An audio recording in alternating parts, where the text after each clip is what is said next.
80 के और 90 के का साइबर पंक वो एरा था जहां साई-फाई सिर्फ फ्यूचरिस्टिक नहीं बल्कि ज्यादा डार्क, ज्यादा रियल और ज्यादा डिस्टर्बिंग होता था। ऐसे हिडन जेम्स जिन्होंने जॉनर को शेप दिया, लेकिन मेनस्ट्रीम में कभी इतनी पहचान नहीं मिली। आज हम लेकर आए हैं 3 ऐसी mind blowing cyber punk anime जो शायद तुमने मिस कर दी हो, लेकिन इनका इम्पैक्ट आज भी उतना ही पावरफुल है। AD police files 1990। Before ghost in the shell ने हमें सेक्शन 9 दिखाया। उससे पहले एडी पुलिस एग्जिस्ट करती थी, एक ज्यादा डार्क, ग्रिटी और अंडररेटेड साइबरपंक स्टोरी जो अक्सर लोग मिस कर देते हैं। ये बबलगम क्राइसिस का प्रीक्वल है जो मेगा टोक्यो के कोलैप्स से पहले का फेज एक्सप्लोर करती है। स्टोरी लियोन मैकनिकल को फॉलो करती है, एक होमिसाइड डिटेक्टिव जो अपने पास्ट ट्रॉमा से फाइट कर रहा होता है, जबकि वो साइबरनेटिक मर्डर्स की एक डेंजरस वेव इन्वेस्टिगेट करता है। लेकिन ये कोई फ्लैशी साई-फाई स्टोरी नहीं है। यहाँ ना कोई एडवांस्ड सूट्स हैं, ना ही क्लीन फ्यूचर, सिर्फ बारिश से भरी स्ट्रीट्स, मालफंक्शन होते साइबॉर्ग्स और एक सिस्टम जो धीरे धीरे टूट रहा है।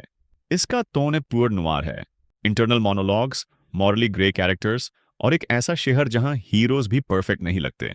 और यही चीज इसे रियल साइबरपंक बनाती है। टेक्नोलॉजी नहीं, बल्कि उसके पीछे छुपा हुआ डिके। हर एपिसोड एक नई लेयर रिवील करता है, corporate greed, government cover ups और इंसानियत की वो प्राइस जो प्रोग्रेस के नाम पर दी जा रही होती है। एक स्टैंड आउट एपिसोड में एक cyborg sex worker self aware हो जाती है और रिवेंज के लिए निकलती है। ये स्टोरी इतनी अहेड ऑफ इट्स टाइम है कि आज भी फ्रेश फील होती है। एनिमेशन कभी कभी इनकंसिस्टेंट लग सकती है, लेकिन राइटिंग बिल्कुल शार्प, रॉ, रियल। डायलॉग ऐसे लगते हैं जैसे किसी ग्लिच होता है सिस्टम की आवाज हो। कुछ क्रिटिक्स ने इसे बबलगम क्राइसिस का बोरिंग वर्जन कहा, लेकिन जो लोग समझताए हैं उनके लिए यह एक परफेक्ट वर्ल्ड बिल्डिंग एग्जाम्पल है। ये ब्लेड रनर जैसी ग्राउंडेड हॉरर और बाद के बड़े साइबर पंक एपिक्स के दारमियान एक मिसिंग लिंक है, और वो लास्ट सीन लियोन का ब्रोकन मिरर में देखना, ये सिर्फ एंडिंग नहीं, प्योर साइबर पंक डिस्पेयर है। मेगाजॉन 23 1985। लॉन्ग बिफोर द मैट्रिक्स ने लोगों को रियलिटी पर डाउट करना सिखाया, मेगाजॉन 23 ने एक ऐसा कॉन्सेप्ट इंट्रोड्यूस किया था जो उस वक्त ऑलमोस्ट इम्पॉसिबल लगता था। यानी क्या हो अगर तुम्हारी पूरी दुनिया ही फेक हो। 1985 में रिलीज हुई इस ओवीए का फर्स्ट पार्ट हमें शोगो याहागी से मिलाता है, एक रिबेलियस बाइकर जो एक एडवांस्ड मोटरसाइकिल हासिल कर लेता है।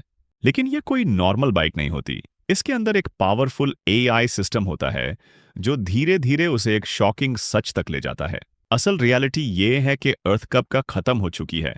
जो शेहर लॉग अपनी जिंदगी समझ रहे हैं वो सिर्फ एक आर्टिफिशियल सेटअप है, एक मैसिव स्पेसशिप के अंदर क्रिएट की गई फेक दुनिया। और इस झूठ को छुपाने के लिए सिस्टम मीडिया, म्यूजिक और प्रोपेगेंडा का यूज करता है। यहां से स्टोरी सिर्फ साई-फाई नहीं रहती, ये साइकोलॉजिकल बन जाती है।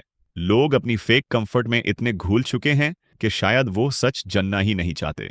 इस एनिमे का सबसे यूनिक एलिमेंट है ईव, एक वर्चुअल पॉप आइडल जो सिर्फ एंटरटेनमेंट नहीं करती बल्कि अपनी सॉन्ग्स के जरिए हिडन वार्निंग्स भी देती है। वो एक सिग्नल है, एक glitch in the system.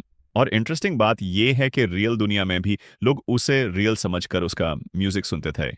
Animation थोड़ी पुरानी फील हो सकती है, लेकिन आइडियाज आज भी next level. Identity crisis, media control और डिजिटल इल्यूजन, ये सब थीम्स आज के टाइम में और भी ज्यादा रेलेवेंट लगती हैं। उस वक्त क्रिटिक्स ने इसे कंफ्यूजिंग कहा था, लेकिन आज ये साइबरपंक जॉनर का एक इंपॉर्टेंट फाउंडेशन माना जाता है। इसके बगैर शायद रेडी प्लेयर वन या वेस्टवर्ल्ड जैसी स्टोरीज इतनी डीपली एग्जिस्ट ही ना करती। मेगाजॉन 23 सिर्फ एक एनीमे नहीं, ये एक वार्निंग है, एक ऐसी दुनिया के लिए जहां लोग सच के बजाय इल्यूजन को चूज करते हैं। डोमिनियन।